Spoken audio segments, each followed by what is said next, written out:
The air up here on the blue meridian roof was thin and sharp, carrying the metallic tang of the Port Providence River and the synthetic grapefruit smell of the night's signature cocktail. I hated that cocktail. I'd mixed 500 of them. My feet were 2 separate blocks of pain. My smile was a hardened mask, and the fintech startup bros celebrating their new app were loud, drunk, and cheap. This was my life. 4 nights a week. Mira Caldwell, cashier, bartender, and professional absorber of bad attitudes, all for $11 an hour plus whatever guilt tips I could leverage. Tonight. The guilt was flowing. The launch party was open bar, but the tech crowd still tipped like college kids. I was swapping out a depleted gin bottle when a shadow fell over the cash register. My stomach didn't just drop, it evaporated. "Well, look at this, Mira, Mira, Mira." I didn't have to look up. I knew that voice. It was the soundtrack to every anxiety attack I'd had for the last 2 years. Evan Pike. I finished screwing the pour spout onto the new bottle, my knuckles white. "Evan, I'm working." "You're always working, baby. That's what you do." He laughed, a wet, sloppy sound. He was leaning over the bar, too close, crowding my space. He'd put on weight, a soft puffiness around the jaw, but his eyes were the same sharp, mean, and entitled. A girl with hair the color of a highlighter hung off his arm, looking bored. "Ev, is this her? The one you said?" "This is her," Evan said, cutting her off, his eyes never leaving mine. "Still slinging gin for the children of privilege. I told you she had no ambition." My face burned. The small crowd around the bar service area quieted, sensing the shift from party to spectacle. "Evan, please, I have customers." "I am a customer," he sneered, waving a black credit card. "Or, wait, maybe I should use one of yours. Oh, right, you can't get those anymore." That was it. The public humiliation. His signature move. He'd taken my name, my credit, and my confidence, and now he was back for the scraps. He was involved in something new, something with funds and investors' words he used like weapons, words I knew meant trouble. He was here tonight to show me, and everyone else, how far he'd climbed by stepping on me. "Evan, this isn't the place, I whispered, my voice shaking with a rage I couldn't show. "It's the perfect place," he gestured expansively, knocking a stack of napkins to the floor. "It shows the difference. Right me, up here." He pointed to his tailored, obnoxious blazer. "And you, down there." He pointed at my apron, stained with grapefruit juice. He had me cornered against the ice well. There was nowhere to go. My manager, Tony, was schmoozing by the fire pit, oblivious. I was alone. My eyes scanned the rooftop, desperate for an escape, a distraction, anything, and they landed on him. He was at the far end of the bar, near the private glass railing that overlooked the river. I'd noticed him earlier. You couldn't not notice him. In a sea of loud blazers and crypto-branded hoodies. He was a block of granite in an ash-gray suit. He was tall, with a stillness that was almost violent. He wasn't at the party, he was just occupying space near it, watching. I'd seen Tony, who usually swaggered like he owned the building, approach this man, bow his head slightly, and back away without a word. I'd seen the security guards our security, the ones paid by the bar studiously avoid his entire quadrant of the roof. He was drinking water, no ice. Evan grabbed my wrist. "Are you even listening to me, Mira? I'm talking to you." The touch was electric and foul. Panic, cold and absolute, flooded my chest. I ripped my arm away. Evan laughed, blocking my exit. I didn't think. I just moved. I pushed past Evan's chest, stumbling on the rubber mat, and launched myself toward the man in the gray suit. He watched me come, his expression unreadable, his eyes as dark and cold as the river below. I reached him. I grabbed the sleeve of his expensive suit. The fabric was heavy, smooth. I could feel the solid muscle beneath it. "Please," I breathed, the word torn from my throat. My entire body was vibrating. He looked down at me, not with pity, not with curiosity, just assessment. Act like you love me," and I begged, the words tumbling out, insane and desperate. "Please, just for a minute." The man looked over my head, at Evan, who was now stalking toward us, his face purple with indignation. He looked back down at me. A long, silent beat passed where the only sound was the thumping house music and the blood roaring in my ears. He tilted his head, a fractional movement. His voice was low, a gravelly rumble that seemed to come from the floorboards. Why should I? I had no answer. I just stared, my hand still clutching his sleeve like a lifeline. Evan arrived. "What the hell, mirror-grabbing strangers now?" "You're pathetic." And then the world shifted. The man in the gray suit moved, not fast, but with absolute certainty. His hand, large, warm, and impossibly heavy, landed on the small of my back, just above my apron strings. It wasn't a comforting gesture. It wasn't gentle. It was a statement, an anchor, a claim. The pressure of that hand on my spine steadied my shaking. He didn't look at Evan. He spoke, his gaze fixed on my face, but his voice cut through the music. "She seems to have made her choice." Evan faltered, his bravado cracking. He saw the hand on my waist. He saw the way the man stood, a solid wall of gray suit and sheer presence between me and the world. "Who the hell are you?" Evan spat, trying to regain his footing. "Her new wallet." The man's eyes finally moved. They lifted from my face and settled on Evan. It was not a glance. It was the locking of a target, the rooftop, the party. The entire city of Port Providence seemed to recede. The music faded. All I could hear was the sharp intake of my own breath and the clinking of ice in a distant glass. "You're loud," the man said. "It was just an observation." Evan puffed up, emboldened by the lack of a direct threat. "Yeah, well, she's a user. She'll bleed you dry and move on. She's just a—" "That's enough," the man said. He didn't raise his voice. He didn't have to. The words landed with the weight of concrete. "I'm talking to her," Evan insisted, pointing a shaking finger at me. "No," the man replied, his voice dropping even lower, colder. "You're speaking to my person, and you're done." It wasn't a request, it was a verdict. Rico, the head bouncer, was suddenly there. He'd crossed 20 feet of crowded roof in absolute silence. He wasn't looking at Evan, the one causing the scene. He was looking at the man whose hand was still burning a hole in my back. "Mr. Vale," Rico said, his voice tense. "Everything all right here?" "The man, mister." Vale just frowned, a slight tightening around his eyes. It was all the signal Rico needed. "Sir," Rico said, turning to Evan, his entire demeanor changing, becoming a wall of professional menace. "You and your guest need to leave, now." "What? I haven't done anything," Evan yelped, his voice cracking. The crowd was openly staring now. "Now, sir." Rico was joined by another guard. They didn't touch Evan. They just stood there, creating an unpassable barrier, gesturing to the public elevator. Evan looked from the guards to Mr. Vale. He looked at me. His eyes filled with a venom that promised retaliation. He tried to muster one last shred of dignity. "Fine, this place is a dump anyway." The girl, Chloe, pulled his arm. "Ev, let's just go. You're making a scene." "Shut up, Chloe," he hissed, but he let her pull him away. He stumbled, caught himself, and then he was gone, absorbed by the crowd and herded toward the elevator by the bouncers. The rooftop slowly rebooted, the music swelled, the chatter resumed. But for me, the world was still silent. I was still frozen, my hand on his sleeve, his hand on my back. My legs gave out. He held me up, his grip tightening just enough. "Breathe." I hadn't realized I'd stopped. I sucked in a ragged breath of cold, grapefruit-scented air. I let go of his sleeve, my hand tingling.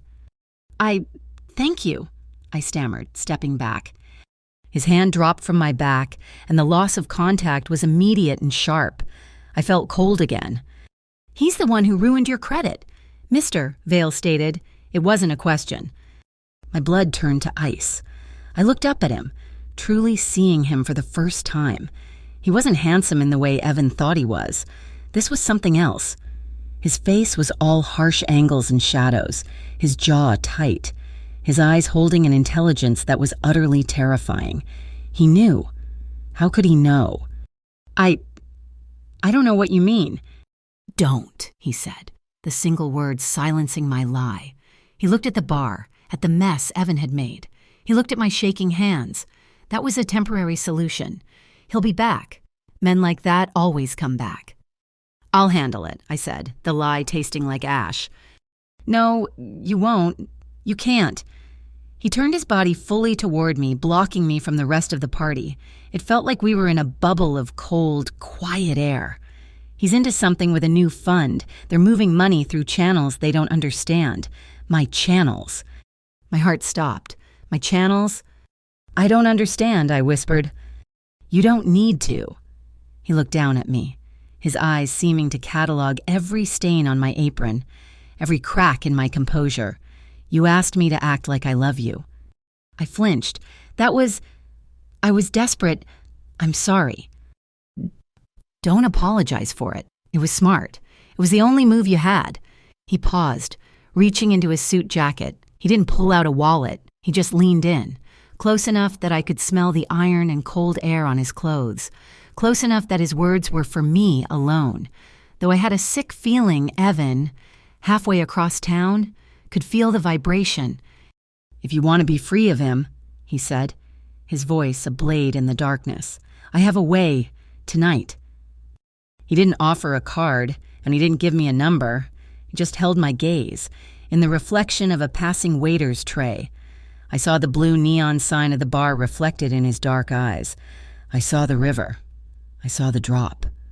I was being offered a trade, a monster I knew for a storm I couldn't even measure. He held my gaze for 3 more seconds. Your shift is over. It's not. I close at 2. It is, he said. He nodded once, over my shoulder. I turned. Tony, my manager, was scurrying over, his face pale and sweaty. Mira, God, are you okay? Listen, take the rest of the night. Go. We'll handle cleanup. I looked from Tony's terrified face back to Mr. Vale, Cassian Vale. He hadn't moved. He was just waiting. He gestured, not to the public elevator Evan had been forced into, but to the private glass one, the one reserved for the penthouse residents. Come in, he said. I looked at my bar, at the half-full tip jar, at the sticky counter. I looked at the life I was clinging to by my fingernails. I untied my apron. The knot was tight, and my fingers fumbled. I finally yanked it free, balling it up and throwing it onto the bar. I walked around the counter. I didn't look at Tony. I didn't look at anyone. I walked straight to Cassian Vale. He didn't offer his arm. He just turned, and I fell into step beside him. His hand returned to the small of my back, guiding me, propelling me forward. The doors of the private elevator slid open with a quiet hiss. We stepped inside. The doors slid shut, encasing us in smoked glass and brushed steel silence. The car dropped, a smooth, terrifying descent. As the city lights blurred past us, I looked at my reflection in the dark glass. I looked exhausted. I looked terrified. And for the first time in 18 months, I took a full, deep breath. The air burned all the way down, clean and cold. I had no idea where I was going, but I knew, with absolute certainty, I was never going back. The black sedan was silent, not just quiet, but a deep, pressurized silence that felt heavier than air. The city slid past the tinted windows, a blur of celebratory lights and corporate logos giving way to the stark, skeletal silhouettes of the Riverline district. The transition was jarring. We left the world of glass and ascended into the realm of corrugated steel and rust. Port Providence, I realized, wasn't one city.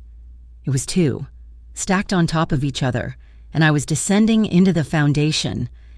We turned off the main road, the car's suspension barely registering the cracked asphalt. We were in a maze of shipping containers, stacked high like monoliths to forgotten commerce.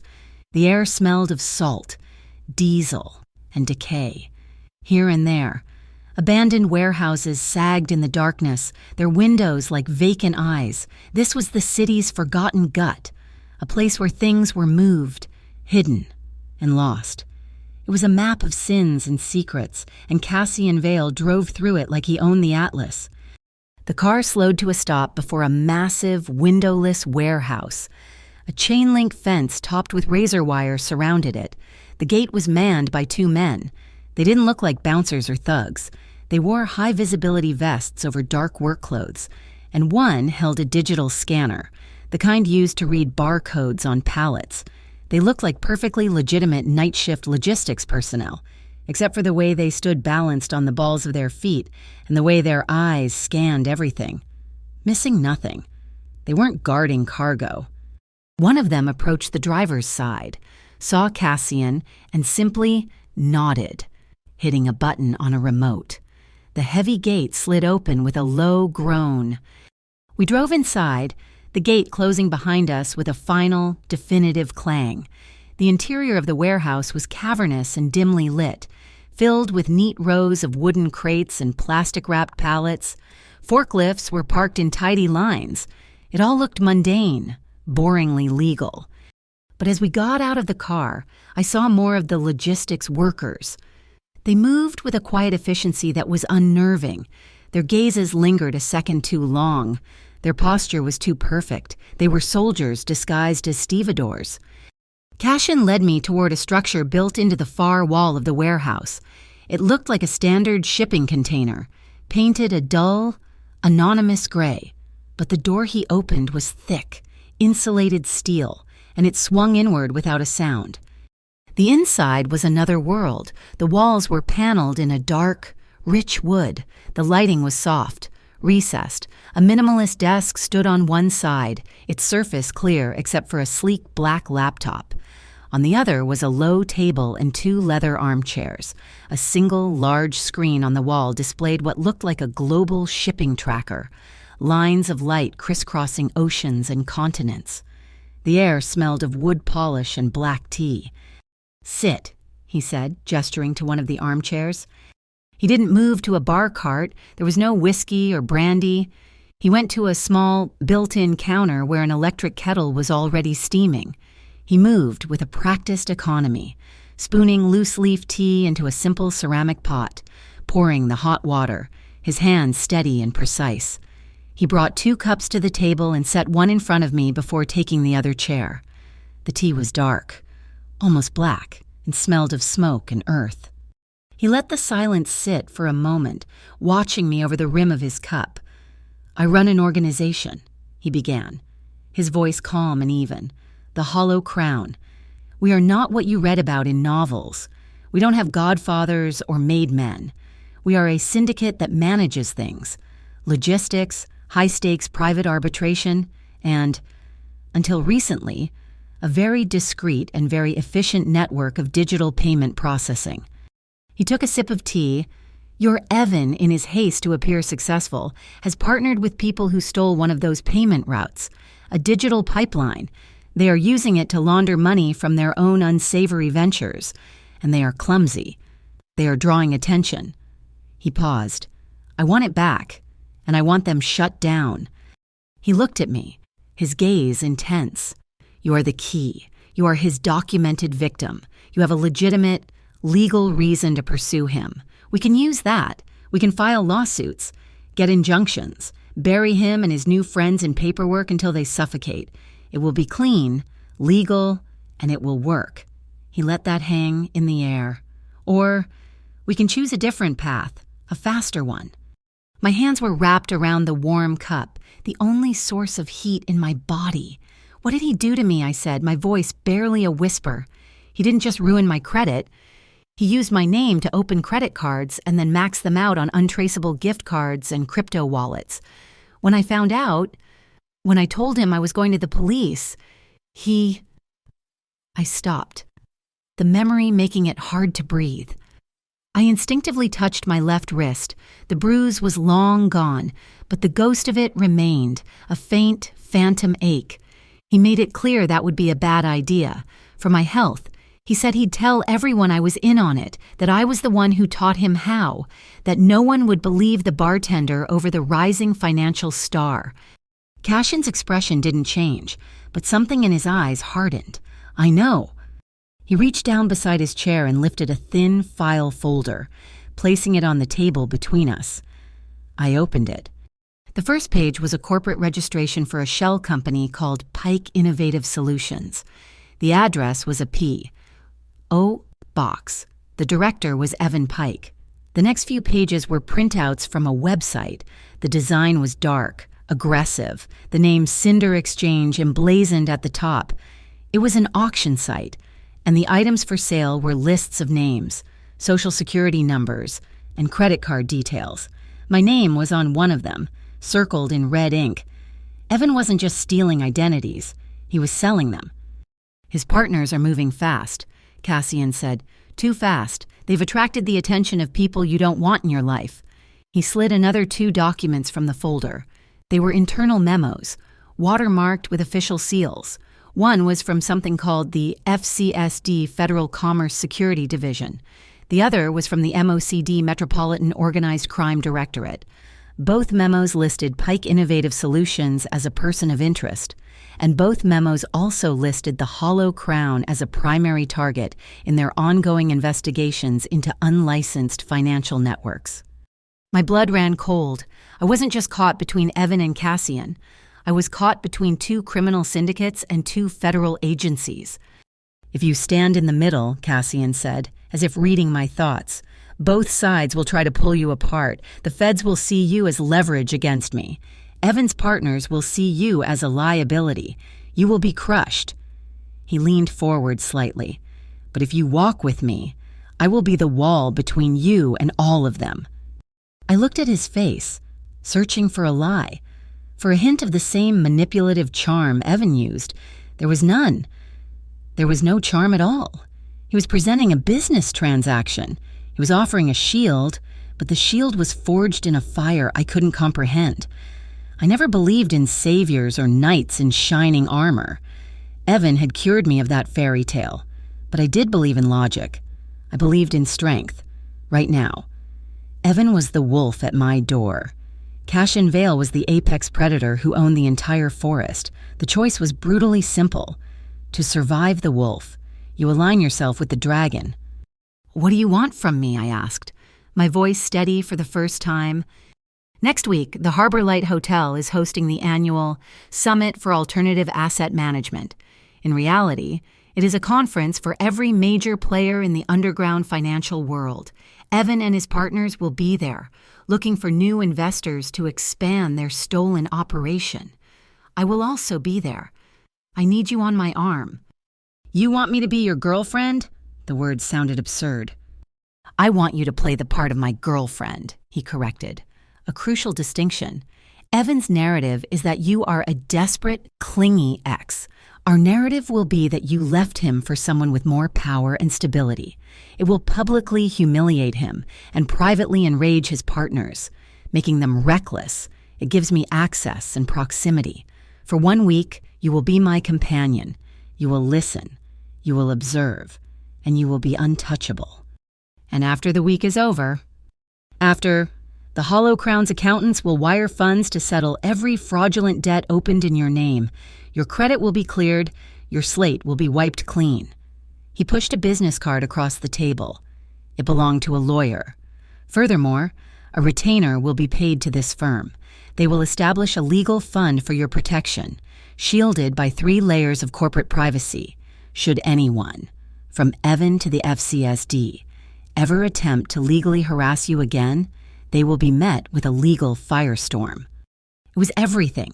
It was freedom, not just from the debt, but from the fear, the constant gnawing fear that Evan would return to finish the job, to ruin what little I had left.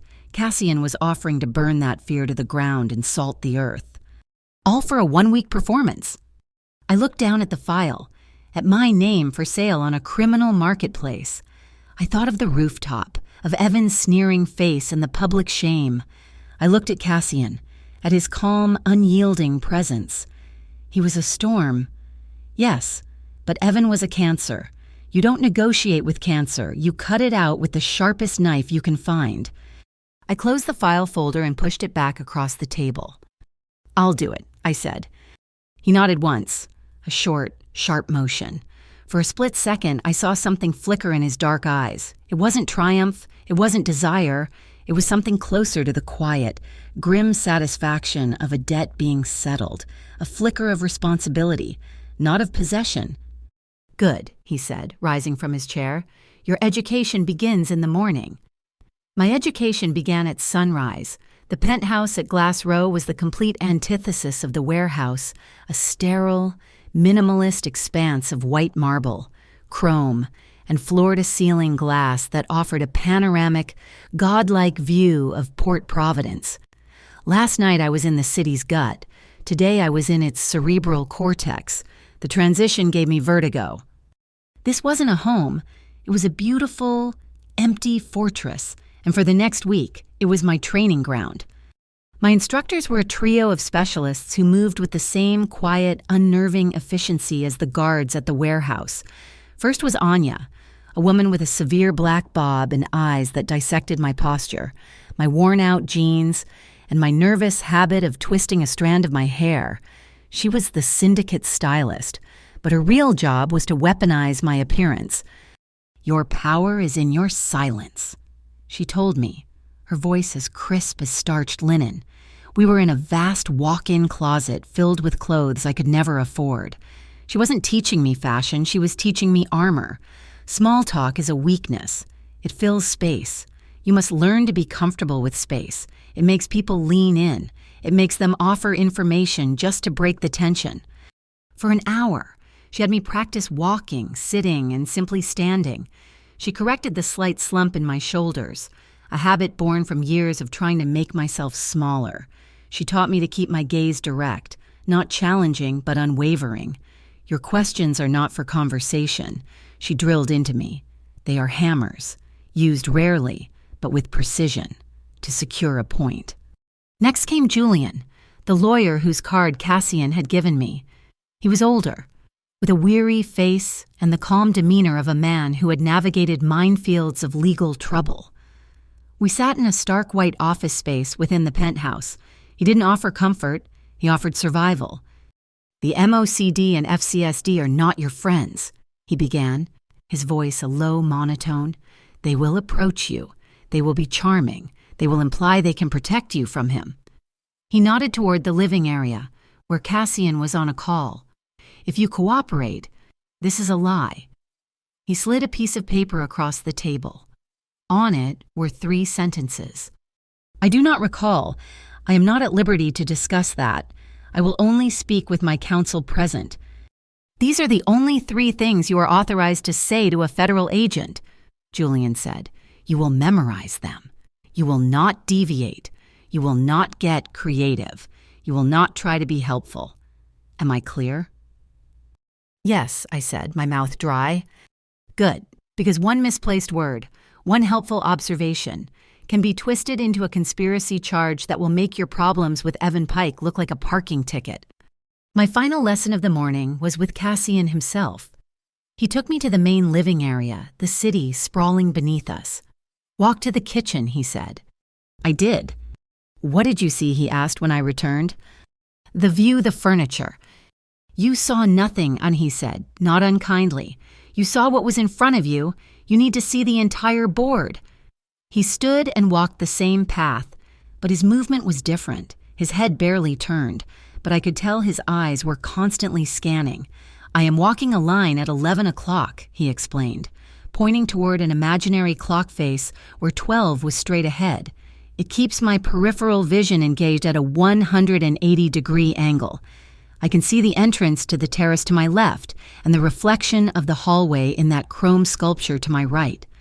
There are 2 exits from the kitchen, the main one, and the service door behind the pantry. Always know your exits. Always see the reflections. Always walk the 11 o'clock line. The lessons were relentless, a high-speed infusion of a life I'd never imagined. I felt like a hard drive being reformatted, the old, useless data of my previous life being overwritten with a new, dangerous operating system. That night, things shifted.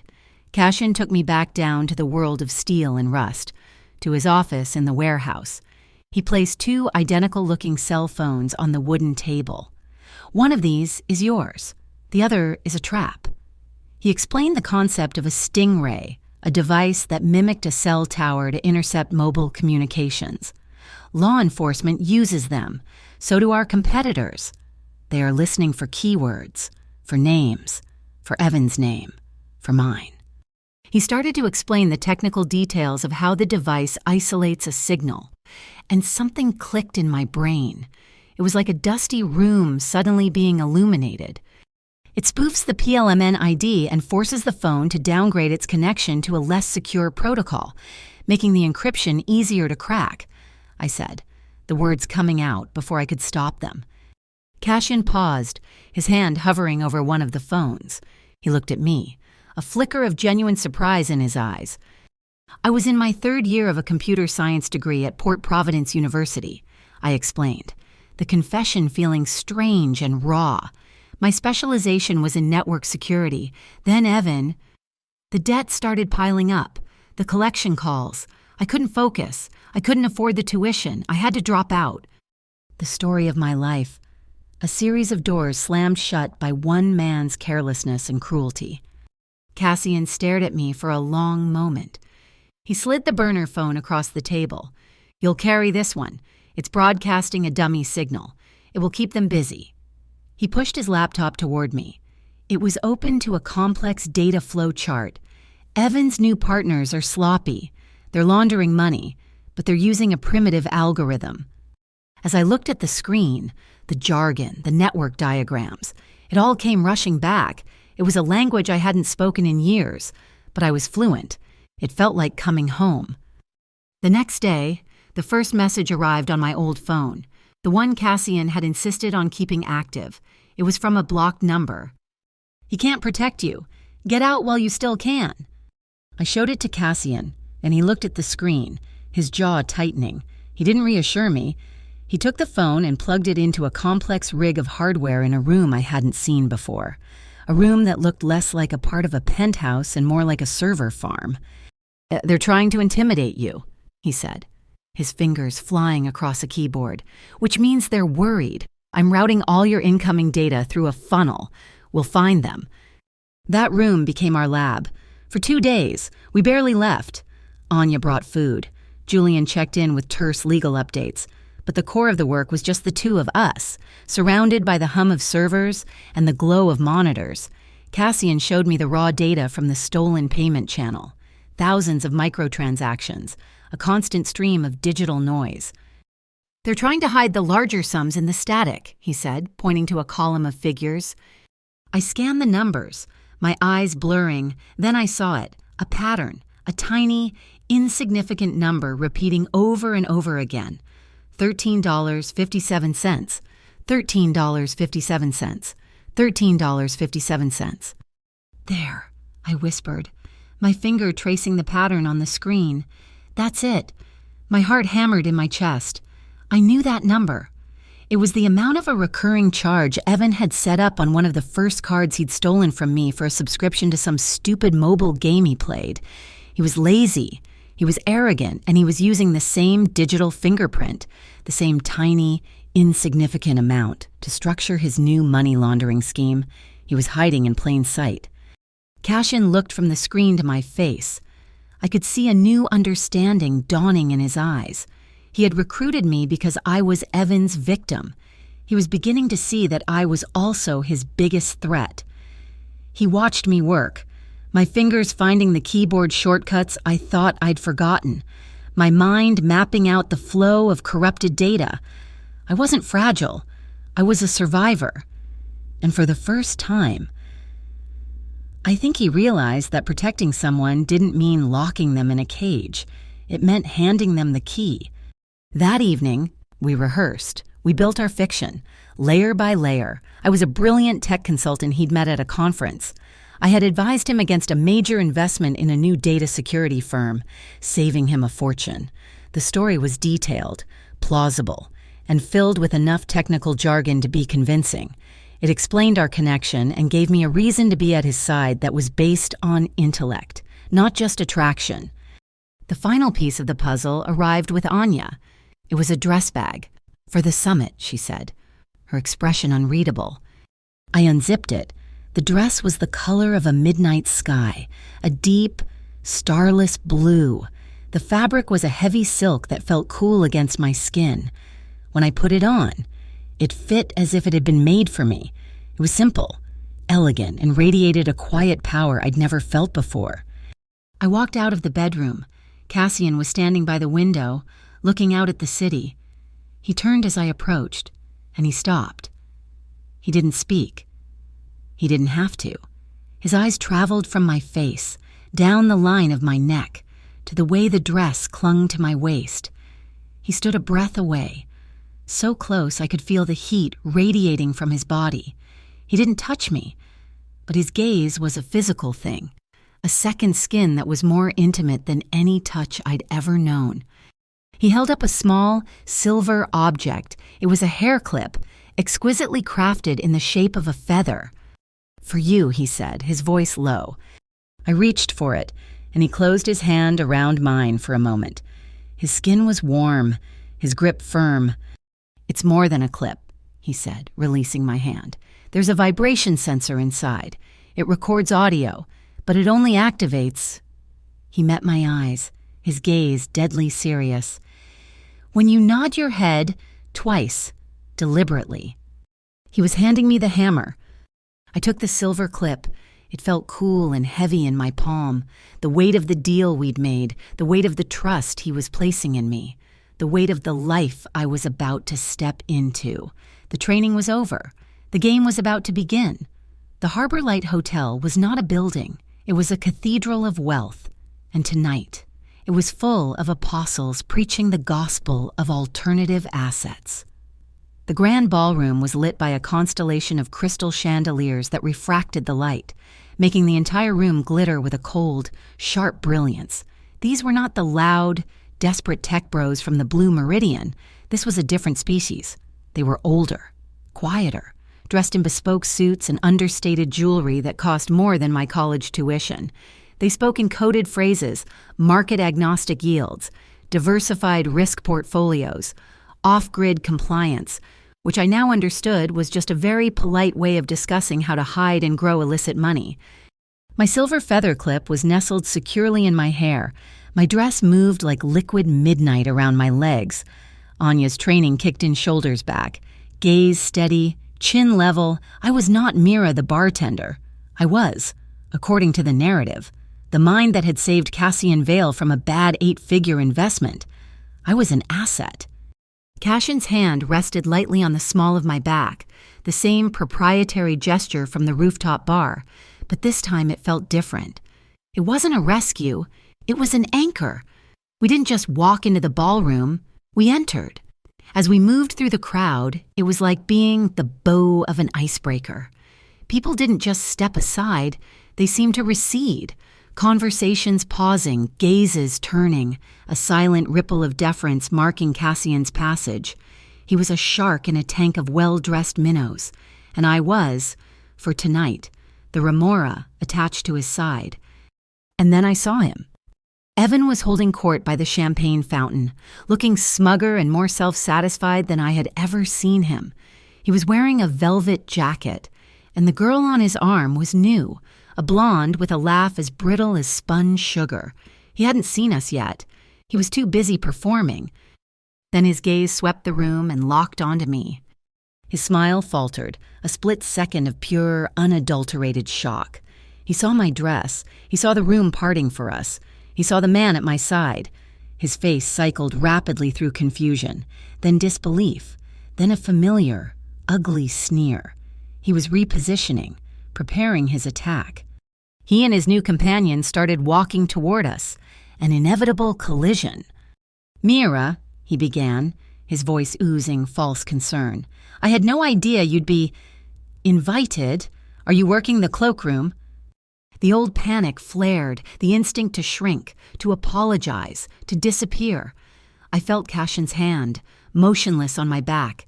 "Be comfortable with space. Your power is in silence." I let the silence hang. I let Evan's insult echo in the air between us. Then, before Cassian could speak, before Evan could land his next punch, I turned my body slightly, a fractional movement that angled me more toward Cassian, and I slipped my hand from his elbow into his. I laced my fingers through his. It was the first time I had initiated contact. I felt his hand stiffen in surprise, then relax, his fingers closing around mine. I looked at Evan. My voice was calm, clear, and just loud enough for the people nearby to hear. "Hello, Evan." Cassian was kind enough to bring me as his guest. I squeezed Cassian's hand. He treats me like a human being. It's a refreshing change of pace. Evan's face went pale. The girl on his arm looked confused. I had just deployed the narrative Cassian and I had built. I left him for you. I had taken his power, his ability to define me as a victim, and evaporated it with a single sentence. He opened his mouth, but no sound came out. He looked like a fish drowning on dry land. "If you'll excuse us," Cassian said, his voice a low rumble of dismissal. He gave our intertwined hands a gentle tug, and we moved on, leaving Evan sputtering in our wake. We hadn't taken 5 steps before we were intercepted by 2 men in identical navy blue suits. "Mr. Vale," the older one said, extending a hand. "Arthur Harrison, Continental Freedom Bank. We're so glad you could make it." "Mr. Harrison," Cassian replied, shaking his hand. He did not introduce me. I was simply a given. "We were hoping for a word," Harrison said, gesturing toward a curtained-off alcove. "We're discussing a new emerging market structure that we believe would be highly beneficial for organizations with your logistical footprint." "I'm listening," Cassian said. We were ushered into the alcove, a small, plush room with 4 chairs. I sat beside Cassian, my hands folded in my lap. I was the silent, intelligent consultant for 10 minutes. Harrison and his younger associates spoke in their coded language. They talked about Raven Ledger, Evan's project, as the next frontier in discrete transactional architecture. They boasted of its speed, its anonymity. They were trying to sell Cassian on using it as a new payment channel for the Hollow Crown. I listened. I recognized the jargon from my days in network security, and from the data I'd analyzed in Cassian's lab. They were proud of their system, but they were salesmen, not engineers. And the beauty of the Raven Ledger, Harrison was saying, is its complete opacity. Once a transaction enters the ledger, it's firewalled from all external inquiry, untraceable. I leaned forward, my one rehearsed hammer question. "That's impressive," I said softly.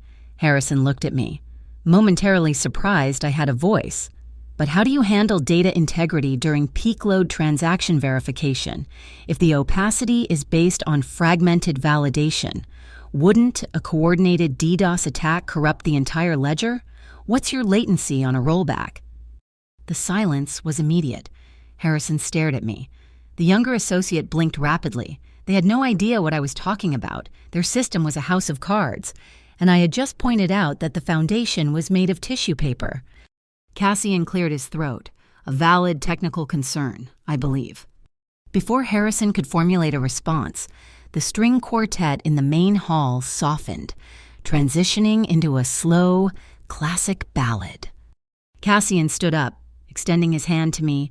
"A moment, gentlemen. I believe this is our song." It was a blatant, powerful dismissal. It was leaving them to consider his needs.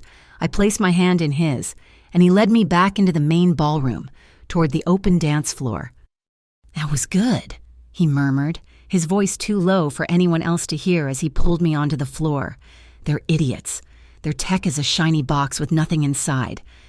He guided me into a formal hold, his hand settling firmly on my back, my own resting on his shoulder. We began to move, a slow, practiced box step. We weren't dancing, we were hiding. "Don't look over my shoulder," he whispered, his lips brushing my ear, sending a shiver down my spine that had nothing to do with the cold.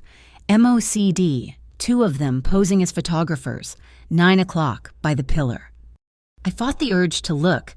Instead, I did the only thing I could. I focused all my attention on him. I lifted my gaze from his tie and met his eyes. They were dark, intense, and for the first time, they held something other than assessment. It was appreciation. "You're a natural," he said. "Anya is a good teacher," I replied, my voice a little breathless. We were close, closer than we had been in the penthouse. I could smell the faint, clean scent of ironed cotton and something uniquely him, a trace of the black tea and cold night air. "This," he said, guiding me through a turn as another couple passed, "is also part of the performance. They need to believe the narrative. Evan needs to believe it most of all." As if summoned, a commotion erupted from the edge of the dance floor. "Get your hands off me." It was Evan's voice, sharp and laced with alcohol. We stopped dancing. The music faltered. I turned, still in the circle of Cassian's arm, and saw Evan shoving a young waiter. A tray of empty champagne flutes crashed to the marble floor, the sound echoing like a gunshot in the suddenly quiet room. "Sir, you need to calm down," the waiter stammered, scrambling to pick up the broken glass. "He bumped into me," Evan shouted, his face mottled red. He was looking right at us. He couldn't stand at me in this dress, me in Cassian's arms, me looking unbothered. He was imploding. Security started to move in. Cassian merely inclined his head toward the scene. "Apologies for the accidental disturbance," he said to the couple nearest us, his voice the epitome of calm. He dismissed Evan's entire breakdown as if it were nothing more than a spilled drink. And in that moment, as all eyes turned to Evan's pathetic, drunken rage, I knew this was it. This was the opening. I turned back to Cassian, who was now ostensibly speaking with Mr. Harrison again, the banker having scurried out to salvage the conversation. I gave 2 sharp, deliberate nods. Click. The silver feather in my hair was listening. I touched Harrison's arm, my expression one of innocent, academic curiosity. "Mr. Harrison, I was so fascinated by what you were saying. That Raven Ledger platform. It sounds so revolutionary." I glanced toward Evan, who was now being forcibly quieted by hotel security. I know Evan has been pouring his heart and soul into it. Is it true it can already handle multi-million-dollar transfers without oversight? Evan, hearing his project's name, shook off the security guard. "It's the future," he slurred, trying to regain his dignity. "It's fully decentralized, faster than Swift, safer than crypto." Harrison, seeing a chance to recover from my technical question and impress Cassian, jumped in. "Your consultant is sharp, Mr. Vale. But the true genius is in the settlement protocol. We're already moving 8 figures a week for our private clients. It's completely frictionless." "8 figures?" Cassian asked, raising an eyebrow, playing his part perfectly. "That's an impressive burn rate. I assume your backers are substantial." "Not just backers, partners," Evan bragged, puffing his chest out. "Continental is our gateway.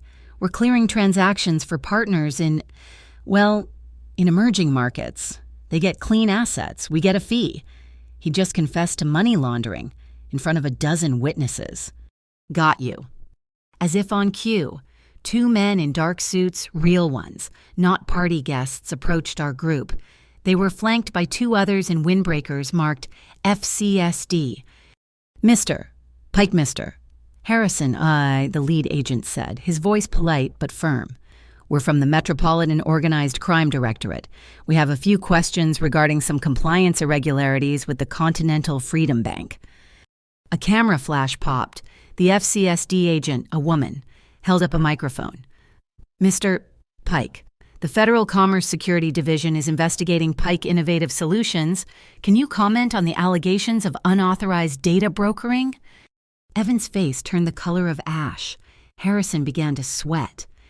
Cassian stepped back, pulling me with him, melting into the crowd. He put his hand on my back, and we simply walked away. We were no longer part of the scene. We were just guests, moving toward the exit, while Evan's life imploded in the center of the room. I watched as they led him away, not in handcuffs, not yet, but in a tight, inescapable escort of federal agents. He looked terrified, He looked small. I felt a surge of triumph, cold and sharp. But as we exited the grand ballroom and stepped into the cool, quiet lobby, the triumph faded. Cassian was right. Men like Evan were snakes. They shed their skin and kept moving. This wasn't the end. This was just the end of the beginning. We didn't take a car. A sleek, black water taxi was waiting for us at the hotel's private dock. We stepped on, and the boat pulled away. The thrum of its engine, the only sound. The cold night wind of the river hit me, sharp and clean, cutting through the champagne and perfume.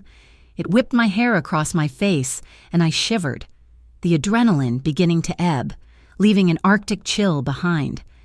Cassian stood beside me at the railing, watching the city lights blur past. He said nothing. He simply shrugged off his heavy suit jacket, the ash-gray armor, and draped it over my shoulders.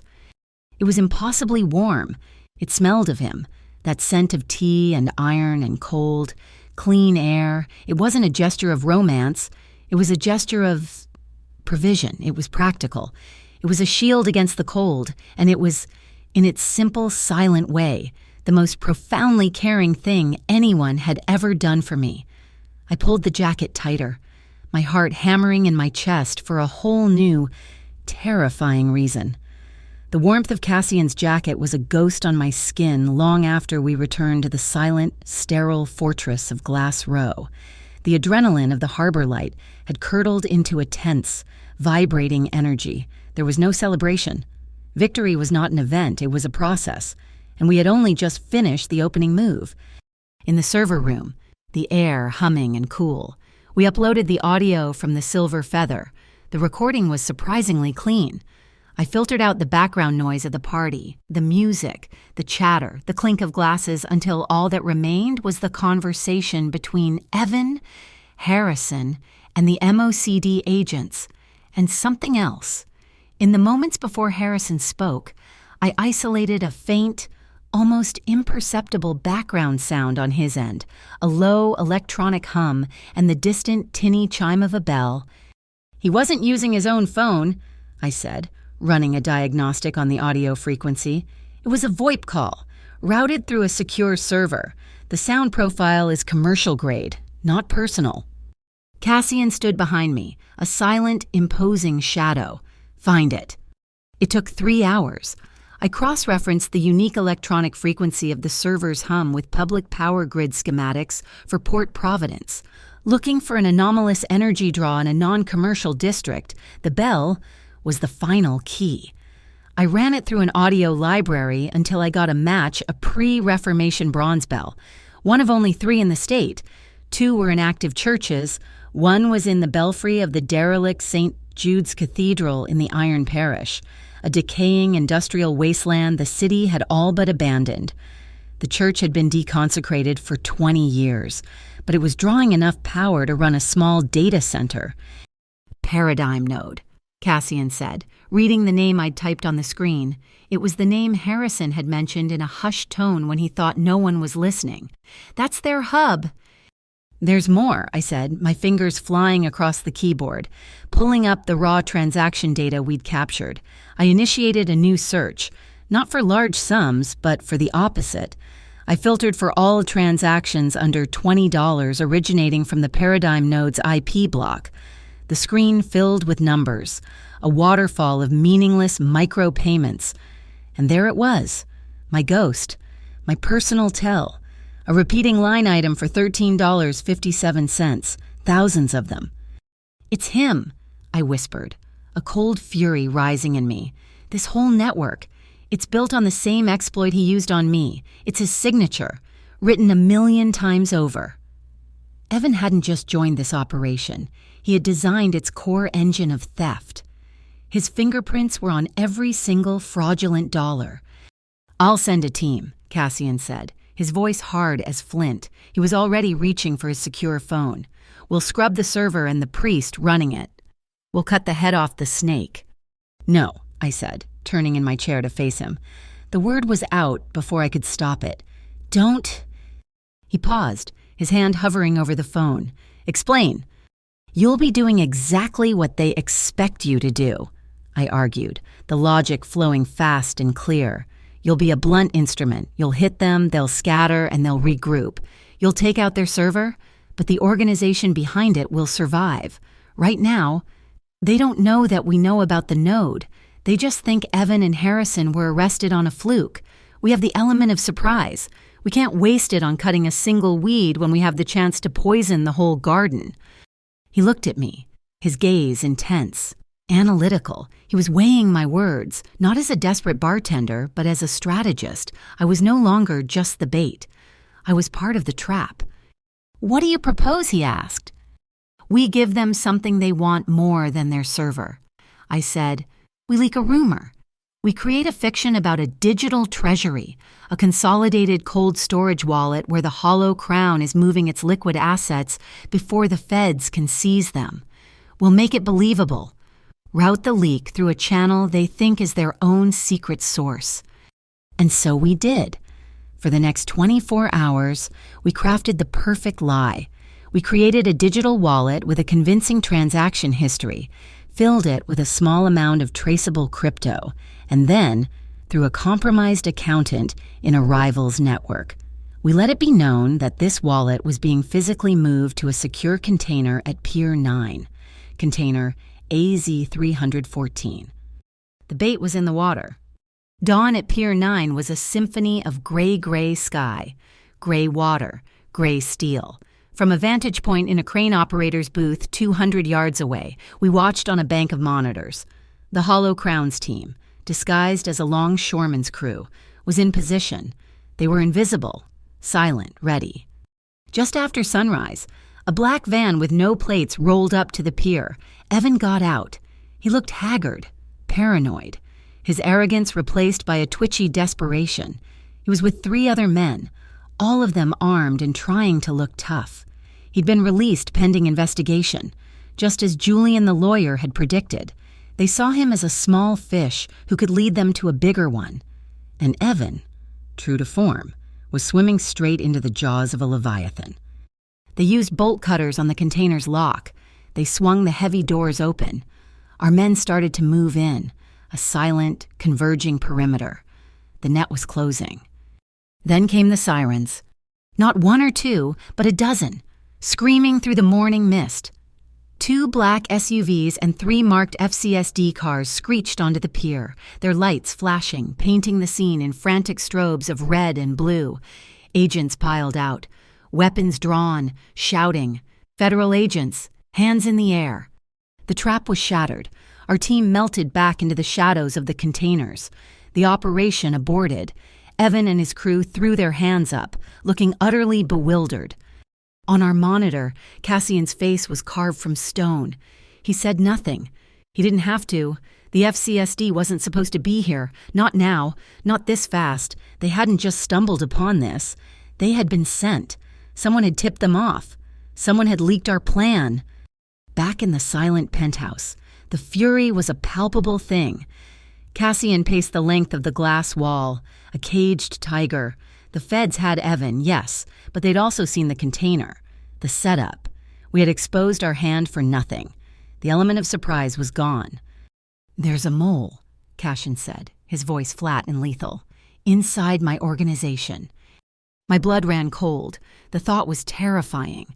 If he couldn't trust his own people, the ones he'd built his empire on, then we were completely isolated. Just then, my personal phone, the one I'd thought was clean, buzzed on the marble countertop. I picked it up. A text from a blocked number. "He can't protect you. You are a pawn in a game you can't win. Leave him now if you want to live. A.N. Albion Nix, the ghost, the head of the Arcturus Combine. It wasn't just a leak, it was a message. Nix hadn't just ruined our trap, he was using the chaos to try and poach me, to isolate Cassian completely." Cassian read the message over my shoulder. The last bit of warmth left the room. He turned and strode to his secure comms panel, his movements rigid with a cold, controlled rage. "Lock it down now," he commanded into the receiver. "Full administrative lockdown. Revoke all Tier 1 access privileges, effective immediately, no exceptions." He was cutting off his inner circle. his most trusted people. He was building a wall of suspicion, and he was locking himself inside it. And I saw Evan. I saw Evan's playbook, the isolation, the control born of paranoia, the belief that everyone was a potential enemy. I couldn't let it happen. I walked over to him and put my hand on his arm. He tensed, but didn't pull away. "Cassian, look at me." He slowly turned his head, his eyes dark with betrayal and suspicion. "Don't do this," I said, my voice quiet but firm. "Don't let them make you like him. This is what they want. They want you isolated. They want you to doubt everyone, controlling people through fear and suspicion. That's Evan's only move. That's the weapon of the weak. You are stronger than that." I took a breath. "You listened to me before. Trust me one more time."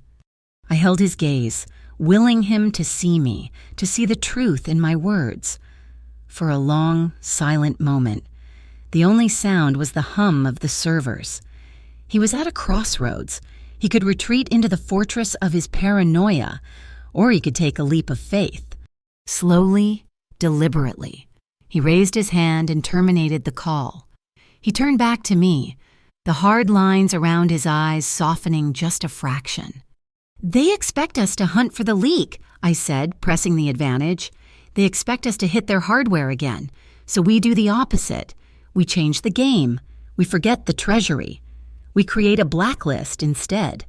A new plan began to form between us, forged in the ashes of the old one. It wasn't about physical assets or hardware anymore. It was about information. We would create a new file, a digital bomb.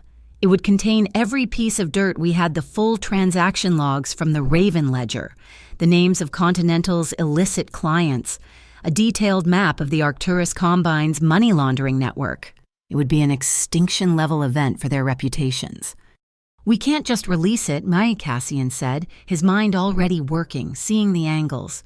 "It would expose us as well." "We don't release it," I countered. "We use it as a threat. We make them believe we're about to... We force them to the table." That night, we built our weapon. When it was done, the encrypted file sat on a single, isolated server. Cassian then copied a small file onto a tiny, featureless silver drive, no bigger than my thumbnail. He held it out to me. "This is the decryption key," he said, his voice low and serious. "The blacklist is useless noise without it. The only copy..." He closed my hand around the cool metal. "If they betray our next move, versus you won't," he said, his eyes locking with mine.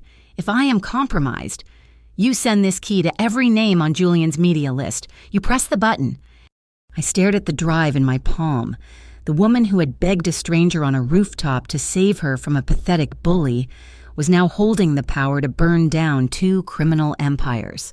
Cassian was giving me his trust. He was giving me his life, and in doing so, he was showing me that true strength wasn't about being invulnerable. It was about knowing exactly where to place your faith. The blacklist was finished. The key, our digital bomb trigger, was on a thin silver chain around my neck, cold metal against my skin, a constant reminder of the trust Cassian had placed in me. The penthouse was silent for 2 days. It had been a high-stress command center filled with the frantic clicking of keyboards and the low murmur of strategic planning. Now the work was done. The traps were set. All that was left was to wait for the sun to rise and for our enemies to walk into the fire. The city outside the wall of glass seemed to be holding its breath with us. A low fog rolled in from the river, blurring the neon lights into watercolor streaks. Street lamps cast long, lonely golden rectangles on the marble floor. Cassian stood at the window, perfectly still, watching the fog. He hadn't spoken in an hour. I walked to stand beside him. The silence wasn't empty. It was heavy, filled with everything unsaid, with the sheer, terrifying weight of what we were about to do. "I spent my entire adult life trying to follow the rules," I said, my voice quiet. "Just for him. I went to school. I worked 2 jobs. I paid my taxes. I tried to be a good person. And for all of it, I ended up trapped, drowning in debt that wasn't mine, hiding from a man who wanted to destroy me for fun. I looked down at the city, at the rigid grid of streets. Evan broke every rule.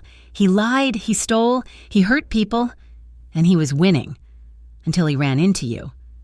"The rules you were following," Cassian said, his gaze fixed on the skyline, "are a cage meant to keep people like you from ever challenging people like him, or people like me."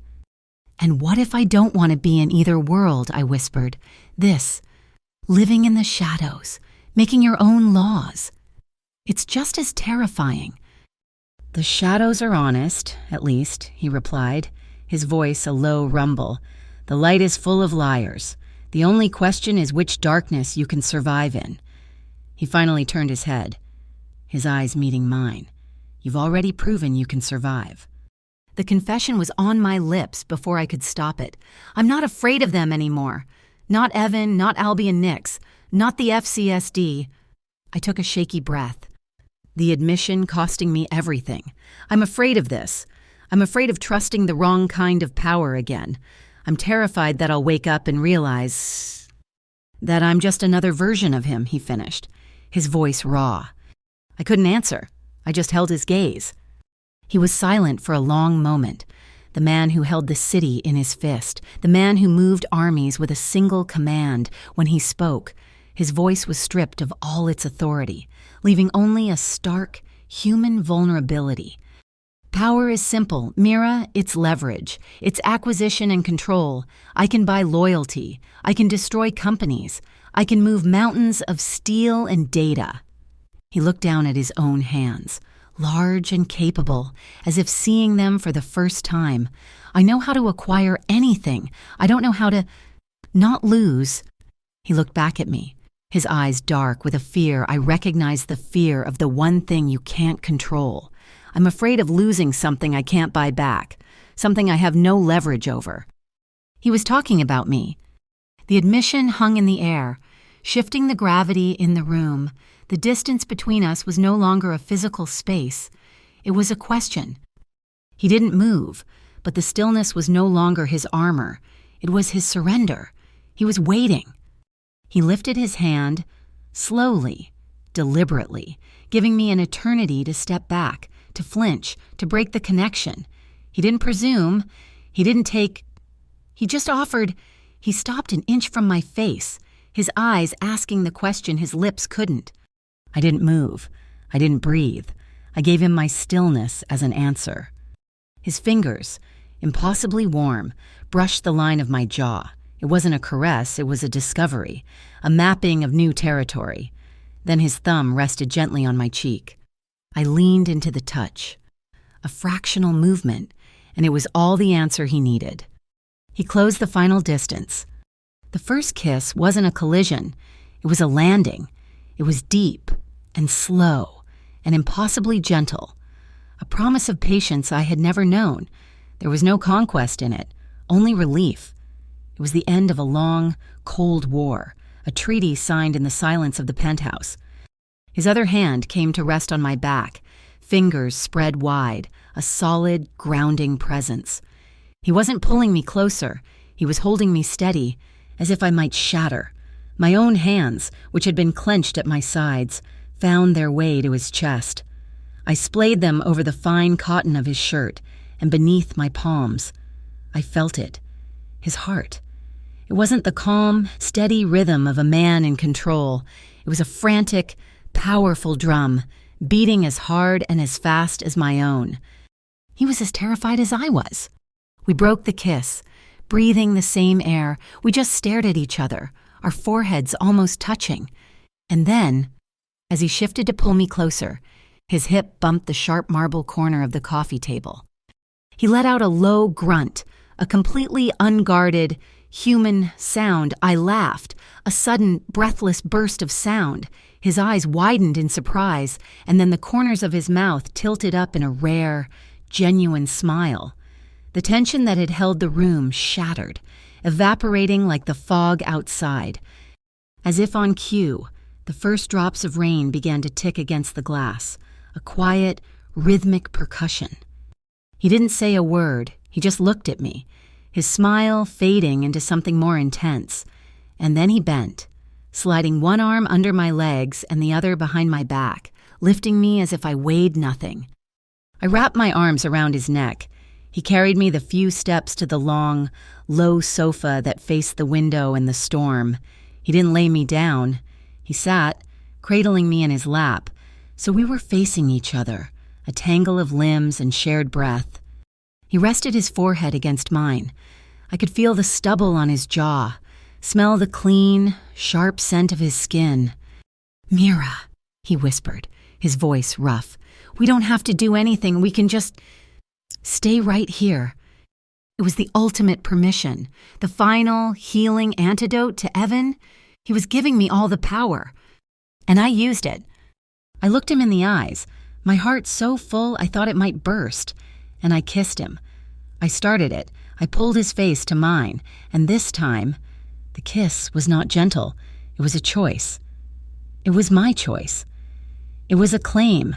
I was leading, and he was, for the first time in his life, letting himself be led. The logic of trust took over. His hands went to the zipper of my dress. He paused, his fingers tracing the metal tab. A question. I nodded, my eyes never leaving his. The sound of the zipper sliding down my back was deafening in the quiet room. The cool air of the penthouse hit my shoulders, and I shivered. He slid the midnight blue silk from one shoulder and then the other, his gaze following the path of the fabric. He didn't rush. His fingers traced the line of my collarbone, a touch so light it was electric. I fumbled with the buttons on his shirt, my fingers clumsy. He caught my hand, held it still for a second, and then brought it to his lips, kissing my palm before releasing me. I finished the buttons, pushing the fabric aside, my skin finally touching his. He was warm, so incredibly warm, a furnace against the cold night. He moved to slide the dress down my arms. I hesitated. A lifetime of insecurity, of feeling exposed, a sudden, sharp memory of being vulnerable. He stopped. Instantly. His hands froze. He didn't ask what was wrong. He didn't pressure me. He just waited. He held my gaze, his own full of a fierce, patient understanding. I took a deep breath, and I did it myself. I pushed the silk dress down, letting it pool at my waist. I met his eyes, and I nodded. Proceed. It was a dialogue spoken in a language of nerve endings and shared breath, his hands on my back, tracing my spine, sending shivers that had nothing to do with the cold, my hands in his hair, pulling him closer. Every time a flicker of doubt crossed my mind, he sensed it and paused. Every time I was ready for more, I leaned into him, and he met me there. We moved at my pace, a rhythm dictated by my safety, my trust.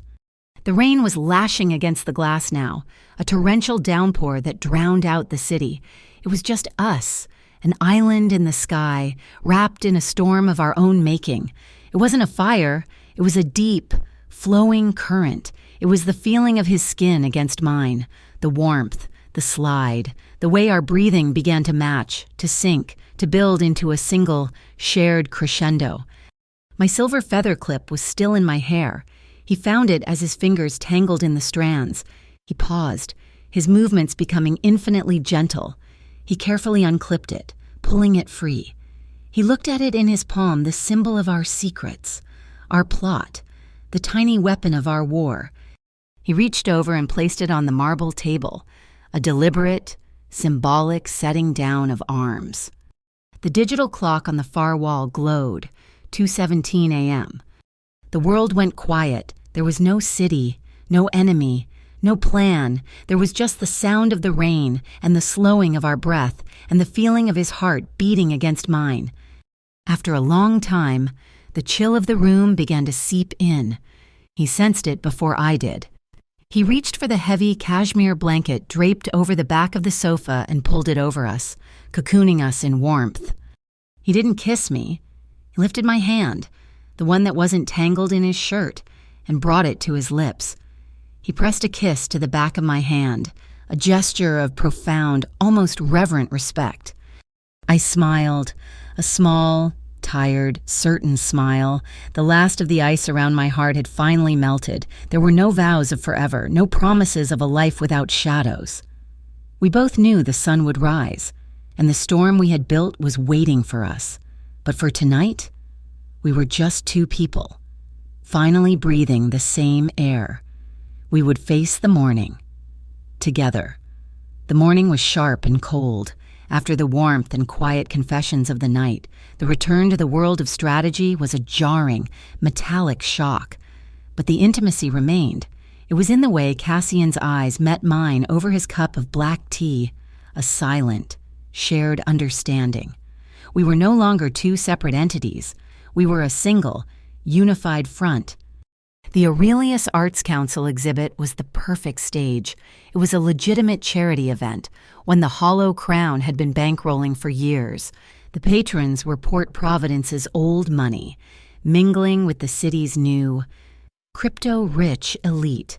It was the exact intersection of legitimate and shadow economies, where Albion Nix loved to hunt. I was Miss Caldwell, the exhibit manager, wearing a severe, elegant black dress, my hair pulled back in a tight knot, the silver feather clipped firmly in place. My clipboard was my shield. The centerpiece of the exhibit was a large, brutalist metal sculpture by a fictional European artist. Its heavy, hollow base contained a state-of-the-art server, the Blacklist file, our digital bomb, sleeping silently inside. Cassian was Mr. Vale, the enigmatic patron. He moved through the gallery, nodding at acquaintances, his presence a low-frequency hum of power beneath the polite chatter. I was reviewing a shipping manifest near the entrance when I saw him. Evan, he was almost unrecognizable. He wore a baseball cap pulled low, cheap sunglasses indoors, and a jacket that was 2 sizes too big. He looked like a cornered rat, his paranoia rolling off him in visible waves. He was across the street, pretending to look in a shop window, but his attention was fixed on the gallery. He wasn't the hunter anymore. He was the lure. My phone buzzed in my pocket, a new text from the blocked number.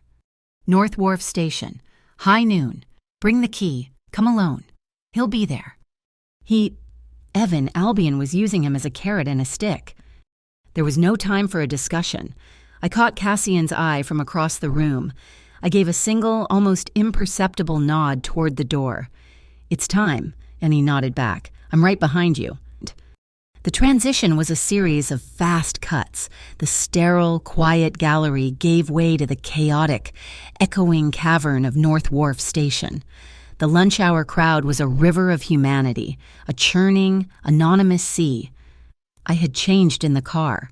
I was just another face in the crowd now, wearing jeans, a dark hoodie, and a baseball cap of my own. In my hand, I clutch-gripped a small, padded courier envelope. Inside, nestled in foam, was the small silver drive Cassian had given me, the real one, the one that could burn down his entire world. The plan was insane. It was a high-wire act with no net. Albion had to be convinced the key was real, which meant I had to bring the real key. The swap was the whole play. I saw Cassian, 200 feet behind me, a different cap, a different jacket, just another man reading the departures board. His reflection captured in the curved glass of a newsstand. He was walking the 11 o'clock line, his gaze everywhere at once. I moved toward the rendezvous point, a maintenance tunnel marked no entry near track 3. Mira? Evan's voice. He burst out of the crowd, his face slick with sweat. He grabbed my arm, his grip frantic. Mira, you don't know what you're doing. He's not just... He's a... Let go of me, Evan, I said, my voice cold. He'll kill us both. He just wants the... 2 men in dark suits emerged from the crowd, flanking him. Mr. Pike, let's not make a scene. They weren't gentle. They were handlers. I looked past them. Cassian had stopped. He was watching, not me. He was watching the 2 men handling Evan. He was watching 2 other men, standing by the tunnel entrance, pretending to be transit cops. This was the moment. The stage was set. I yanked my arm free from Evan's grip. I'm done with you, I said, and walked straight toward the tunnel. Evan was dragged along by his handlers, the entire strange procession me, the bait, Evan, the hostage, and Albion's men. The shepherds disappeared into the darkness of the maintenance corridor. The air in the tunnel was cold, damp, and smelled of ozone and stagnant water. A single string of caged work lights cast pools of sickly yellow light on the wet concrete. At the far end, silhouetted against a service grate, a figure stood. As we approached, he stepped into the light. He wore a long, immaculate trench coat, and the scent of mint and expensive tobacco cut through the tunnel's grime. Albion Nix. He was younger than I expected, with pale eyes that seemed to have no center. "Miss Caldwell," he said, his voice a smooth, polite baritone. "A pleasure. I see you brought my invitation." He gestured to Evan, who was now held firmly by the two suits. "And I see you brought my past," I replied. "A simple exchange." Albion smiled. "The key for your disengagement. I'll take the drive, and you and Mr. Pike are free to resume your chaotic little lives. My quarrel is with Vale, not his new acquisitions." Behind me, the two transit cops moved, blocking the tunnel entrance. I heard the click of a mag lock. I was boxed in. "Let's not waste time," Albion said. My heart was a hummingbird in my chest. I reached into the envelope. My fingers trembled, and this time, it was not an act. I fumbled with the clasp. Anxious, Albion's smile widened. I tore the envelope open, and in my panic, I fumbled the drive. It flew from my fingers, hitting the concrete floor with a tiny metallic skit. It landed halfway between us. Albion sighed, a sound of profound disappointment. "Clumsy," he nodded to one of his men. As the man bent to retrieve it, I looked down at the drive, glinting in the yellow light. I tapped the silver feather in my hair, twice. Now. The world ended. It wasn't just that the lights went out, everything went out. The caged bulbs, the emergency exit signs, the distant hum of the station. Cassian hadn't just hit a switch. He had killed the entire power grid for this section of the tunnel. It was absolute, suffocating, primal darkness. A scream, Evans, a grunt, the sound of a body hitting wet concrete. I dropped to a crouch, my hands on the floor, sweeping for the drive. A hand covered mine. I didn't flinch. I knew the touch. It was Cassian. He was a ghost, a void in the blackness. His fingers closed over mine, guiding them. He wasn't there. Then he pressed an identical drive, the decoy, the data bomb into my palm. His other hand scooped the real drive from the floor. I felt the air shift as he moved, a whisper of displaced molecules. He was gone. The entire exchange had taken maybe 2 seconds. The emergency lights flickered, buzzed, and then snapped back on, blindingly bright. I was on my knees, scrambling. Albion Nix was standing in the same spot, his eyes wide, adjusting to the light. His 2 fake transit cops were gone, as if they had never existed. The 2 men who had been holding Evan were slumped against the wall, unconscious, but not visibly harmed. Evan himself was gone. The only thing that had changed was the small silver drive on the floor, the decoy. Albion stared at the empty spaces where his men had been. He looked at me, a flicker of true, cold fury in his pale eyes. He was reassessing. He had underestimated us. He had underestimated me. I grabbed the decoy drive from the floor. I stood up, my whole body shaking, and this time, it was the perfect performance. "Take it!" I shrieked, throwing the padded envelope and the drive at his feet. "I don't care, I'm done. Just let me go, I'm done." I turned and ran, sprinting back toward the station entrance, which was no longer blocked. I didn't look back. I burst out into the main concourse, into the river of people, and disappeared. In the tunnel, I knew what was happening. Albion Nix would stand there for a moment, processing. He would see his men down, his prize on the floor. He would retrieve the envelope. He would see the drive, and he would think, in his arrogance, that I had panicked and run, that my rescuer had grabbed Evan and left the key behind in the confusion. He would think he had won. He would take that drive back to his secure server at the Paradigm node. He would plug it in. And the second his system authenticated the drive, the data bomb would activate. It wouldn't explode. It would broadcast. It would send the entire unencrypted blacklist to a server I had set up a server that would, in turn, instantly forward the data to the real FCSD, the real MOCD, and every major investigative journalist on Julian's carefully curated list. He thought he had the key. He was holding the trigger. And we were already gone. The explosion was not a sound, it was a contagion of light. 3 hours after I walked out of North Wharf Station, the first news alert lit up my phone, then another, and another, on the wall of monitors in the Glass Row penthouse. A digital tidal wave began to crest. Every major news outlet, every financial blog, every tech security forum, they all broke the story at once. The blacklist was live. The data bomb had worked with surgical precision. The narrative was exactly as we had designed it. The Continental Freedom Bank was exposed as a front for the Arcturus Combine's vast money laundering operation, but the star of the show, the villain of the hour, was Evan Pike. His name, his face, his smirking corporate headshot were everywhere. He was the mastermind, the architect of the Raven Ledger scheme, the technical wizard who had built the engine for their crimes. The media fed a perfect, cohesive story, devoured it. Evan had always craved the spotlight. Now he was burning in it. I felt a cold, clean satisfaction. It wasn't just victory, it was justice, delivered not by a court, but by an algorithm. Then, the second wave hit. An official press release from the FCSD headquarters in Washington, D.C. It was terse, professional, and terrifying. They announced a full-scale investigation into the data leak and would be compelling testimony from all involved parties. They named the Arcturus Combine, they named the Continental Freedom Bank, and then they named the Hollow Crown. The hammer was falling, and it was not discriminating. Cassian stood before the monitors, watching his own company name flash in red beside the others. We had won the battle, but in doing so, we had dragged his entire empire into a war on two fronts. The law was coming for him, just as it was for Albion Nix. Julian, the lawyer, appeared, his face grim. "Go dark," he advised Cassian. "Lock everything down, say nothing, let me handle the subpoenas. We can fight this for years in court." "No," Cassian said, his voice quiet. He turned away from the screens. "Fighting means hiding. I'm done hiding."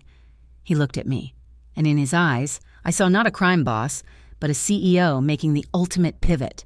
"We're going public."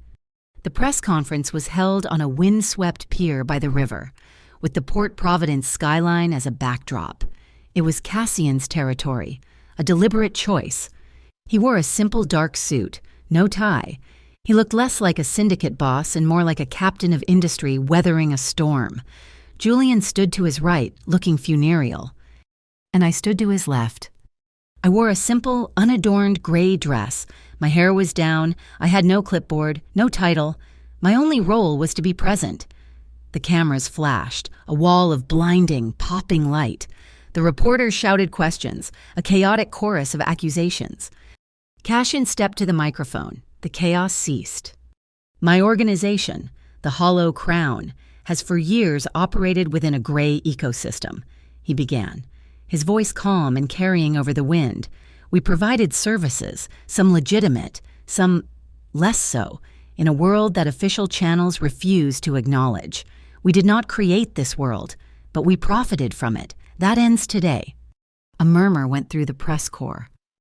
"The data released in the past few hours," he continued, "exposed a level of predatory fraud that even I found unacceptable. It was brought to my attention by individuals who were its primary victims." He didn't look at me, but I felt the weight of every camera turn in my direction. "Effective immediately. The Hollow Crown is dissolving its alternative financial divisions. We are restructuring. We will be a fully transparent, federally regulated logistics and freight company. We will submit to full oversight. We will open our books. We made our money in the shadows. We will now build our future in the light." He took no questions. He just turned, put a steadying hand on my back, and led me through the stunned silence back to the car. As we pulled away, I looked back. I was no longer a bartender, no longer a victim. My silent presence at that press conference was a statement the person who had been trampled was now the person setting the terms. The counterattack came 12 hours later. A sleazy online tabloid, one known for being a mouthpiece for organizations like Arcturus, published an article. The headline was, "Kingpin's Mall or Mastermind, the Woman Behind Cassian Vale." And below it was a grainy, long-lens photograph of me, stepping out of the private elevator at Glass Row from the first night, my face pale, my hair a mess. The article painted me as a manipulative gold digger, a criminal accomplice who had seduced Cassian to get revenge on a former lover. The old shame, the feeling of being exposed and defined by someone else's malicious narrative, washed over me. Evan's tactics, his voice, echoed in the digital ink. I was staring at the screen, my hands shaking, when Cassian's face appeared on every major news channel.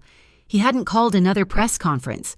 He had released a single prepared statement, read by a network anchor. "The woman you are attempting to smear, Mira Caldwell, is not my accomplice. She is my conscience. She came to me a victim of financial and emotional abuse by the very man her information helped to expose. Her expertise was instrumental in uncovering this network, and at every turn, when my organization was prepared to use methods of darkness and violence, she was the one who argued for a better way. She is the architect of our new, legitimate future. If you want to know why the Hollow Crown is changing, do not look at me. Look at her. She is the one who stopped us from going too far." The narrative didn't just shift, it shattered. The story was no longer about a crime boss and his mall. It was about a whistleblower and a powerful man she had redeemed. He had taken their weapon, my past, and reforged it into a shield. The next day, we met with the FCSD, not in an interrogation room, but in a sterile, beige conference room in a federal building. The lead agent was a woman named Chen, sharp, professional, and unreadable. "Mr. Vale," she began, "you've created a unique situation. You've publicly confessed to running a criminal enterprise, and you've simultaneously decapitated our largest active money laundering investigation. You've handed us the Arcturus Combine on a silver platter. I am offering a new deal." Cassian stated. "Here's our counteroffer," Chen said, sliding a folder across the table. "A plea agreement. The Hollow Crown provides the FCSD with its complete unredacted payment network data. You will become cooperating witnesses in the federal case against Albion Nix and what remains of his organization. In exchange, the USS Attorney's Office will grant you and your core management limited immunity for past financial crimes. Your new company, True Crest Freight, will operate under strict federal supervision for a period of 3 years. It was an exit, not a clean one, but a viable one, a path out of the darkness. Cassian read the document. He didn't look at Julian. He didn't look at Agent Chen. He pushed the folder across the table to me. "Do we sign?" he asked. The entire room, the lawyer, the federal agent, the most powerful man I had ever met, waited for my answer. The weight of his world, of my future, was in that single question. I thought of the names on the Cinder Exchange, the faceless victims of Evan's $13.57 scheme. I pushed the folder back to Agent Chen. "We sign," I said, "with 2 conditions. Chen raised an eyebrow. "First, a significant portion of the assets seized from Arcturus and Continental will be diverted into a victims' restitution fund. The second Tide Fund. We'll call it. It will be independently administered and will prioritize clearing the fraudulent debts of individuals targeted by these microtransaction schemes." I took a breath. "Second, any female witnesses who come forward in the case against Arcturus will be granted full, federally protected anonymity and relocation services, so they cannot be intimidated or retaliated against, no exceptions. Chen stared at me for a long moment, then a slow smile spread across her face. I think those terms are more than acceptable. Cashin looked at me, and a small, proud smile touched his lips. The opinion of Chief Counsel is noted, he murmured. We were leaving the federal building, the deal agreed upon, the future looking almost bright. When Julian's phone buzzed, his face went white. He showed the screen to Cassian. It was a link to a hidden message board. A video had been uploaded. The video was shaky, filmed from a distance. It showed the Sea Strand cable car, the glass tourist pods that glided over the river at sunset. Then the camera zoomed in on one of the cars. Inside, a family, a mother, a father, 2 small children were laughing, pointing at the view. A new voice, distorted and synthesized but dripping with cold rage, spoke, Albion Nix. Vale, you took my kingdom. You took my name. Now I will take something from you. The last act of this play will be held where the whole city can watch. The Sea Strand, sunset tomorrow. You and the girl, come alone, or I will cut the cable and let this little family take the fall for you. The choice is yours. The video ended. My phone rang. It was Agent Chen. We saw it. Do not engage. Vale, I repeat, do not engage. We'll shut down the line. We'll handle this. Cashin looked out the window at the city, at the distant, delicate thread of the Sea Strand cable. He won't be on the cable car they shut down, he said, his voice grim. He'll be on another one, or he'll have a man at the pylon with a cutting torch. If we don't show, he'll make an example out of someone. He'll burn the whole theater down just to get at us. He turned to me, his face a mask of grim resolve. We go, I said, the words tasting of iron and fear. But we don't go alone, and we don't play by his rules. We write our own. The sunset was a violent slash of crimson and gold across the horizon, bleeding into the steel-gray water of the river. It was beautiful, a perfect postcard of Port Providence, and we were ascending directly into it, suspended in a glass box on a wire. The Sea Strand cabin swayed gently, the hum of the cable a low, tense thrum that vibrated up through the soles of my shoes. It felt like riding in a cage being winched toward heaven or hell. They were already there, waiting. Albion Nix sat on one of the benches, relaxed, as if he were merely a tourist enjoying the view. He wore a simple dark jacket, his pale eyes seeming to absorb all the light in the cabin. There was a profound, chilling stillness about him, the opposite of Evan. Evan stood near the door, a small folding knife clutched in his hand. His knuckles were white, his hand trembling so badly I was surprised he didn't drop it. He was trying to project menace, but all I saw was a terrified boy playing with a tool he didn't understand. His fear was a sour, palpable smell in the confined space. Cashin's hand was on the small of my back, a silent, steady pressure. He moved us to the center of the cabin, placing himself between me and the 2 men. Punctual, Albion said, his voice smooth, unbothered by the precarious height. I do admire that. Did you enjoy the view on the way up? Cut the theatrics, Nix, Cassian said, his voice a low growl. Albion's gaze shifted to me. The key, Miss Caldwell. Let's conclude our business.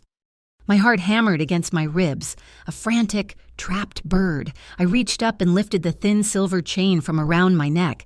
Dangling from it was a tiny, ornate silver key, the kind one might use for a jewelry box, a prop, a worthless, beautiful lie. I held it up. An elegant choice, Albion noted, though his eyes were cold. But you didn't really think it would be this simple, did you? He gestured with his chin to the windows. I looked out, in the cabin ahead of us, and the one behind. I could see the silhouettes of men. They weren't tourists. They were his people, holding the civilian passengers in a quiet, invisible siege, down below, on the darkening water. I saw the pinpricks of light from 2 boats, one a sleek, fast FCSD tactical vessel, the other an unmarked freight boat from Cassian's own fleet. They were keeping pace, helpless, waiting for a signal. We were utterly alone, 100 feet in the air. "This entire line is my theater," Albion said softly, "and I am the director." To prove his point, there was a sudden, violent twang that shuddered through the cabin, a high-pitched groan of protesting metal. The cabin lurched, dropping a foot before catching again, swinging wildly on its main cable. I cried out, stumbling forward. Cassian caught me, his arms a steel cage around me, holding me against his chest. He didn't look down at me. His eyes, burning with a cold, murderous fury, never left Albion Nix. "That was a secondary stabilization line," Albion said conversationally, as if discussing the weather. "A warning shot. The primary cable is, of course, much thicker, but nothing is unbreakable." My training, my fear, my rage, it all coalesced into a single point of cold clarity. I steadied myself, pushing away from Cassian's chest, and turned to face Evan. My voice was not a whisper. It was not a plea. It was a judgment. "You did all of this," I said, my voice ringing with a strength I didn't know I possessed. "Every lie, every person you hurt, every dollar you stole, you used me to get rich. You used me to feel powerful." I took a step toward him. "Today, I'm using my voice to end you." I reached up and touched the silver feather in my hair. It was not a signal for a shot. It was a signal for a blackout. On the pylon ahead of us, a tiny red security camera light, one I knew Albion was using to monitor his wider operation, went dark. A sniper, positioned on a rooftop a half-mile away, had just fired a single, non-lethal pulse round, disabling the lens. Albion's eyes were gone. He was blind. He knew it, too. A flicker of irritation crossed his face. Cassian seized the opening. "This is between you and me. Nix," he said, his voice a clear challenge. "Let the civilians go. The family in the forward car, the couple behind us. Let them go. Take me instead. A fair trade." Albion actually laughed, a short, sharp, ugly sound. "Oh, Vale, you've spent too much time with her. You've started to believe you're a hero in some grand romance. You are a monster, and monsters don't get to make noble sacrifices." That was my cue. "He's right," I screamed, feigning a complete breakdown. I lunged, not at Evan, but at Albion. "This is all your fault." It was pure chaos. Albion was startled, raising his hands to fend me off. As I tripped and fell toward him, my hand shot out. In my palm was a small, powerful neodymium magnet, no bigger than a coin. I slapped it hard against the side of the small, concealed pistol I knew he had tucked in his jacket. The magnet didn't pull the gun from his coat. It wasn't magic. But the powerful magnetic field, clamped directly to the steel slide of the weapon, was a massive, unexpected disruption. As I scrambled away, Evan reacted just as we knew he would. He saw his chance. He lunged and grabbed me, yanking me up, pulling me in front of him as a shield. He pressed the cold, cheap steel of his knife against my throat. "Stay back," he shrieked at Cassian. "I'll do it, I swear I will." Cassian didn't move. He didn't draw a weapon, and he didn't even look at Evan's knife. He looked at my eyes. "Trust your training. Trust me." I didn't struggle. I let my body go limp for a split second, making Evan adjust his grip. And in that moment of adjustment, I moved. It was the sequence Cassian and Julian had drilled into me a dozen times. I stomped down hard on his instep with my heel. As he grunted in pain, I snapped my head back, connecting with his nose with a sickening crunch. His grip loosened for a fraction of a second, and that was all I needed. I twisted my body, driving my elbow into his ribs, and brought my hand up, striking the nerve cluster on the inside of his wrist with the heel of my palm. His fingers went numb, the knife clattered to the floor. At that exact instant, the cabin went dark. The hum of the cable died. The entire C-strand line powered down, an FCSD override. Our cabin jerked to a complete swinging halt, suspended in the blood-red twilight. From below, I heard the whir of winches. A heavy magnetic clamp slammed against the side of our cabin from the outside. The rescue was in motion. Cassian moved, a blur in the dimming light, kicking the knife away from Evan. He pulled me into his arms, shielding me with his body as the cabin rocked from the impact of the rescue clamp. But Albion wasn't finished. He snarled, a feral sound, and lunged from the shadows. He had abandoned the now useless pistol. In his hand was a second weapon, a long, thin stiletto. He drove it toward my back. Cassian twisted, shoving me behind him. He met the attack, not by blocking, but by absorbing it. He took the blade high in his left arm, letting it sink in, using the motion to trap Albion's arm against his own body. He grunted, a sharp intake of breath, but his grip on Albion's wrist was like a vice. "Mira, now," he commanded. I didn't hesitate. I moved in, my hands finding the pressure points on Albion's forearm, just as Julian had shown me. I dug my thumbs in, hard. Albion cried out, his fingers spasming, his tendons screaming. The stiletto fell from his numb hand, joining Evan's knife on the floor. There was a deafening crack as the cabin door was pried open from the outside. FCSD agents in full tactical gear swarmed in, the beams of their weapon-mounted lights cutting through the darkness. They pulled a whimpering Evan to his feet. They pinned a snarling Albion against the far window. The chaos swirled around us, but in the center, there was only a pocket of stillness.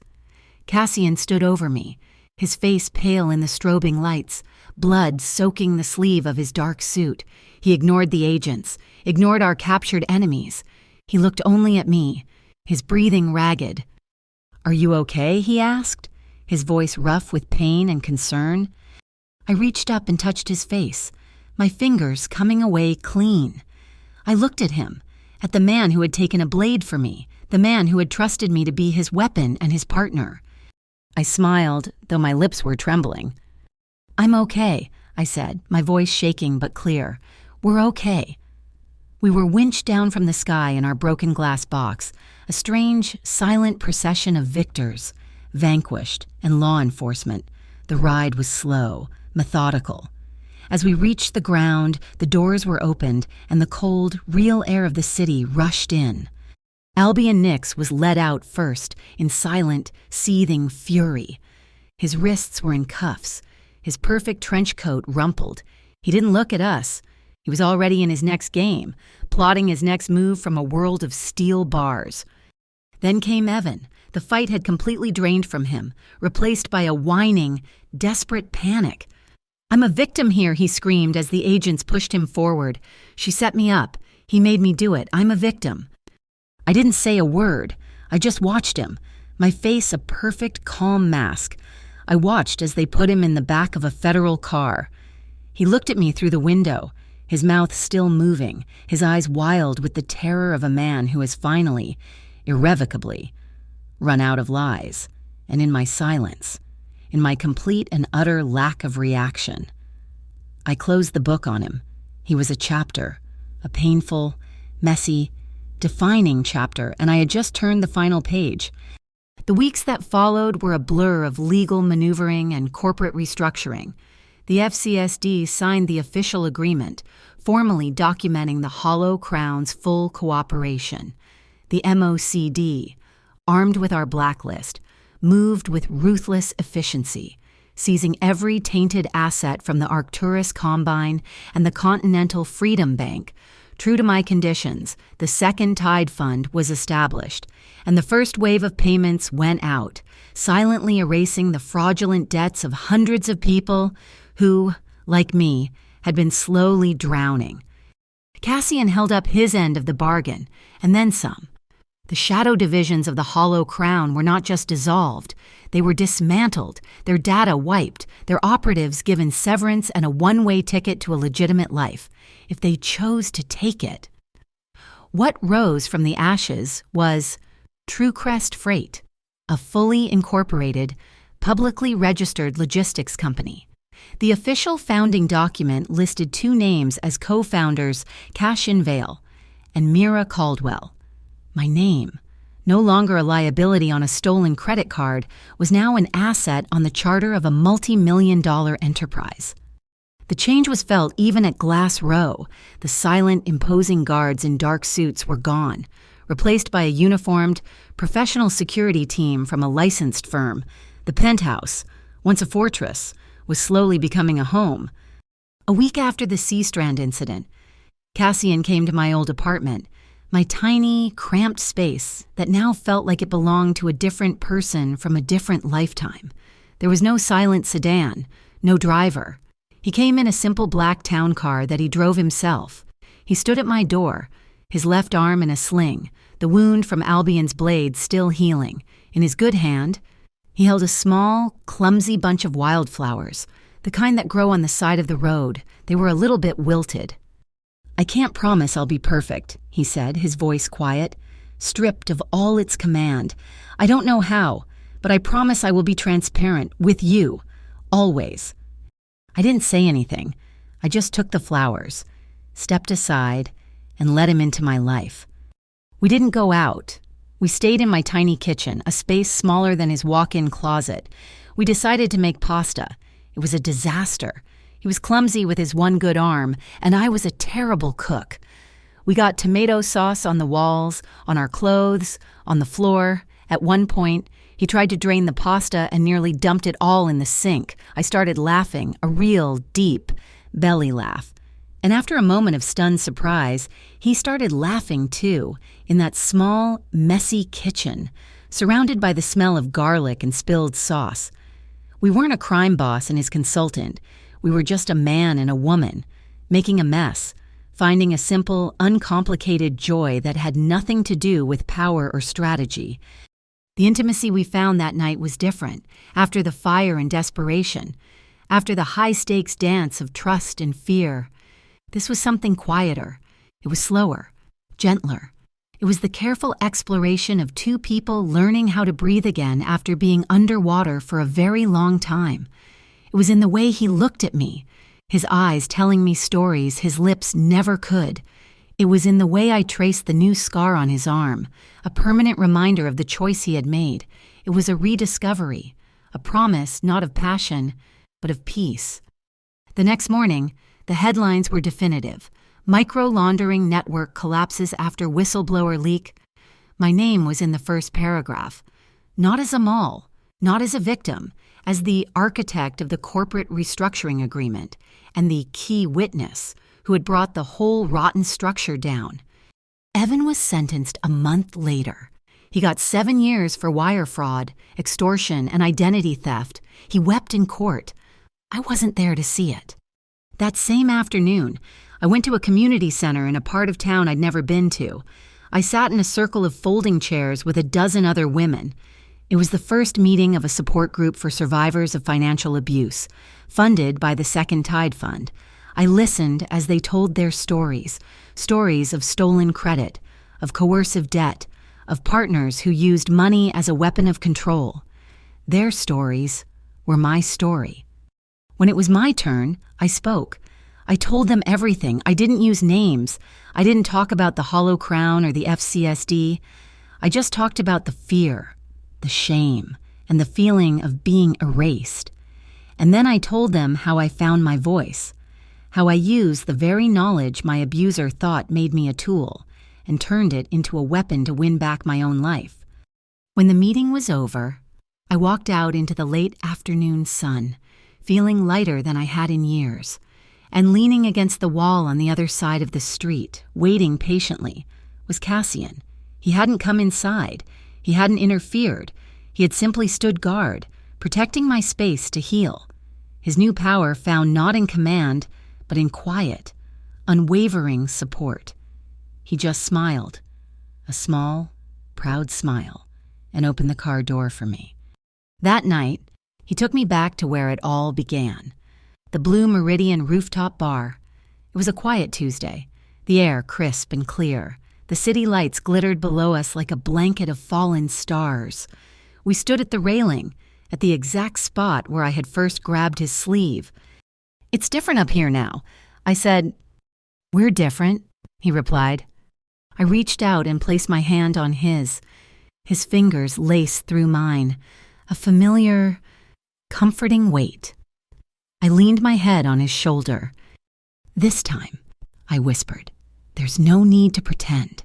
Let's just love each other the way we've chosen." In the distance, the lights of the C-Strand cable cars traced a graceful, shining arc against the dark sky, a scar, healed and transformed into something beautiful. The city was the same, but our world had been remade. The Hollow Crown was a ghost, a memory, its assets legally folded into a dozen new, legitimate ventures. When we got back to the penthouse, a small, polished wooden box was sitting on the main table. I opened it. Inside, nestled on a bed of black velvet, was the silver feather hair clip, the listening device, the weapon, the symbol of our dangerous beginning.